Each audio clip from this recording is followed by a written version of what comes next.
30 जनवरी 1948। दिल्ली की सर्द शाम।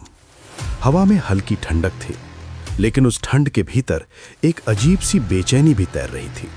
जैसे समय खुद किसी अनहोनी का इंतजार कर रहा हो, जैसे इतिहास अपनी सांसें रोककर खड़ा हो, और किसी को इसका अंदाजा तक नहीं था कि कुछ ही पलों में ऐसा होने वाला है जो पूरे देश की आत्मा को झकझोर देगा।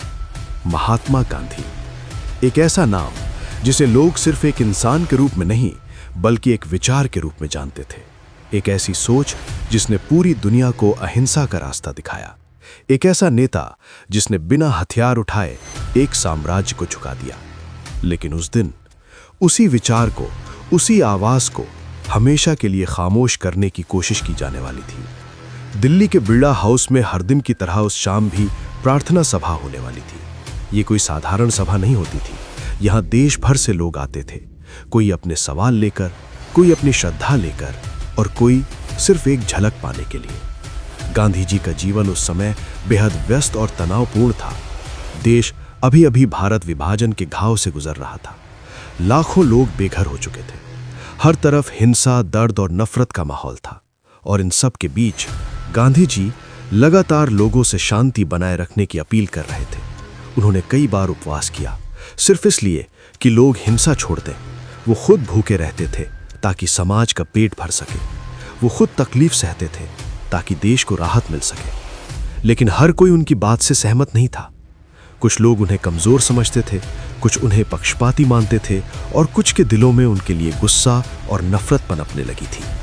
उन्हीं लोगों में से एक था नाथूराम गोडसे, एक ऐसा व्यक्ति जो बाहर से सामान्य दिखता था, लेकिन उसके भीतर एक तूफान चल रहा था। एक विचारधारा जो गांधी जी के हर सिद्धांत से टकराती थी। गोडसे का मानना था कि गांधी जी की नीतियां देश को कमजोर कर रही हैं, खासकर पाकिस्तान के प्रति उनका रवैया। उसे लगता था कि गांधी जी की वजह से भारत को नुकसान हो रहा है, और इसी सोच ने उसके अंदर एक खतरनाक निर्णय को जन्म दिया। एक ऐसा निर्णय जो इतिहास में हमेशा के लिए दर्ज हो जाने वाला था।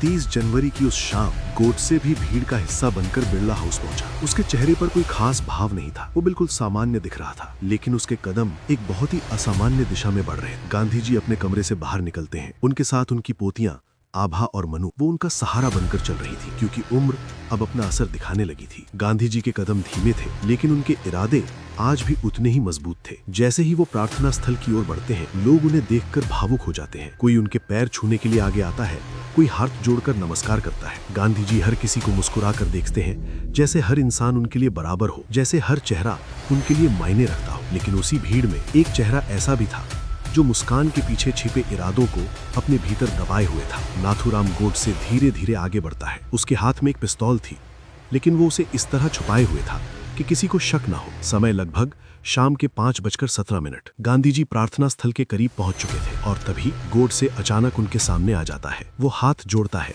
जैसे आशीर्वाद लेने आया हो। गांधी जी उसे देखते हैं।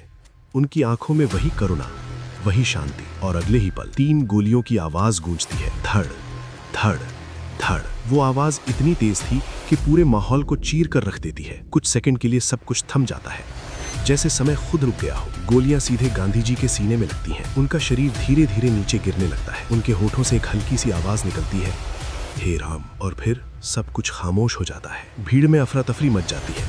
लोग चिल्लाने लगते हैं। कुछ लोग समझ ही नहीं पाते कि हुआ क्या है। कुछ ही सेकंड में लोग गोडसे को पकड़ लेते हैं। उसे जमीन पर गिरा दिया जाता है, लेकिन अब बहुत देर हो चुकी थी। गांधी जी को तुरंत अंदर ले जाया जाता है। डॉक्टरों को बुलाया जाता है, लेकिन गोलियां बहुत गहरी थीं और चोटें गंभीर। कुछ ही पलों में ये खबर फैल जाती है, गांधी जी नहीं रहे। पूरे देश में जैसे सन्नाटा छा जाता है। लोगों को यकीन ही नहीं होता, जैसे किसी ने उनकी आत्मा का एक हिस्सा छीन लिया हो। दिल्ली की सड़कों पर भीड़ जमा होने लगती है। हर तरफ सिर्फ एक ही सवाल, ऐसा कैसे हो गया। लोग रो रहे थे, चिल्ला रहे थे। कोई जमीन पर बैठकर सिर पकड़ लेता, कोई आसमान की तरफ देखकर सवाल करता। उस रात भारत नहीं सोया।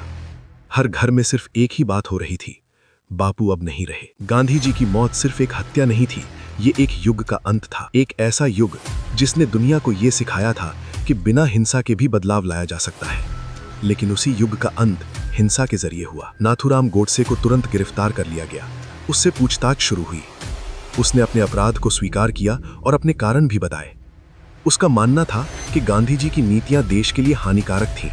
वो उन्हें रोकना चाहता था, लेकिन क्या किसी को रोकने का तरीका उसकी हत्या हो सकता है? ये सवाल आज भी उतना ही गूंजता है। गोडसे के साथ इस साजिश में और भी लोग शामिल थे। जांच में कई नाम सामने आए। ये कोई अचानक लिया गया फैसला नहीं था, ये एक सोची समझी योजना थी। कोर्ट में मामला चला, लंबी सुनवाई हुई और अंत में गोडसे को दोषी पाया गया। 15 नवंबर 1949 को उसे फांसी दे दी गई। लेकिन क्या इससे सब कुछ खत्म हो गया, या फिर एक नई बहस की शुरुआत हुई? गांधी जी की अंतिम यात्रा इतिहास की सबसे बड़ी अंतिम यात्राओं में से एक थी।